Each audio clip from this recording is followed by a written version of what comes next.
hari ni aku dekat Dewa Velaris, buffet Ramadan Mak Kimbong. Jom kita tengok. Kat dalam dia cantiknya. Oh, ini soto besar bang.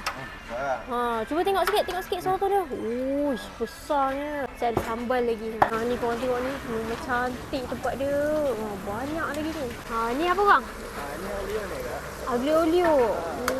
Panas-panas lagi Ni pun ada kambing bakar juga. Main-main kak. Ini pun ada roti john. Roti john apa ni bang? Roti john daging kak. Daging. Ni untuk colek bang Betul. Macam-macam ada ni lah. Ni pun ada warung sup mak kau tengok ni. Ni sup ada. Miao sup, Tiao sup ada. kuih tiao sup pun ada. Mi sup. Mi sup pun ada. Ada. Kita ada dua pilihan. Dua ada pilihan? Daging dan ayam. Dia Panas lagi bang. Tengok, goreng panas lagi Ayam goreng RM1. Ada macam-macam sos lagi. boleh ada potong-potong Kat sini pun ada dapur ayam beranak. Tengok ni nasi dia. Ayam dalam pasu. Ayam beranak abang korang tengok ni bahagian dessert dia. Macam-macam ada ni ni apa kak? Kuih badak. Yang ni cemek molek. Cik molek pun ada. Kepak pisang ada. Onde-onde ada. Sampai ke ujung sana kak ni goreng panas-panas pun ada. Ni apa kak? Cemek molek. Ini pun ada pondok kudak kampung. Ada apa ni? Ini bubur kak, bubur caca. Bubur caca. Bubur kacang hijau. Bubur kacang hijau pun ada. Sini pun ada serambi kopi cerik. Power bang tarik-tarik. Air pun banyak ni. Ni air apa bang? Teh ais. Tarik sikit bang, tarik sikit. Tarik sikit. ais lemon tea. Ais lemon tea. Tengok air sirap. Air sangkuit. Panjang ni makanan dia. Ada banyak ni. Ni apa pula? Dah terliur dah saya bang nak buka puasa ni. Ni dah siap. Siap isi boleh kat top. Boleh pilih lah depan ni.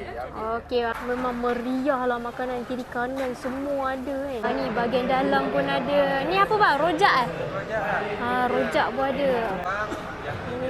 Lenas, mangga, jambu, betik, timun. Macam-macam ada bang. Ni roti jala pun ada bang panas-panas lagi. Cantik abang menjala Ada lempeng pun ada. Kat sini korang jangan risau, dia dah sediakan juga surau dengan toilet. Sini pun ada juga set nasi bang Ada set nasi macam lauk pun ada. Ada macam-macam lauk ni. Ni apa bang? Sambal tempe petai. Sambal tempe petai. Salai. Salai pun ada. Kari daging. Kari daging. Kampung punya. Kampung punya. Ni ayam goreng. Semua lauk makanan dekat kedai kita lah. So dekat buffet ni boleh rasa lah. Ini lauk restoran semua ni. Ni apa bang? Rempah. Masak lemak ikan masin. Ayam apa bang? Ayam masak Bali. Ayam masak Bali pun ada. Kerabu toge. Kerabu perut lah. Ada perut juga dalam tu. Kalau Dewan Velaris sudah penuh, kita ada buka dekat restoran juga. Restoran pun ada. Restoran pun buka buffet ke? Makanan semua sama. Kalau kat sini penuh, saya boleh datang kat restoran lah. Boleh. Korang tengok ni, makanan kat sini memang banyak gila. Sedap tak? Sedap? Kalau korang nak makan makanan kat sini, korang boleh datang dekat buffet Ramadan Mak Kimbong.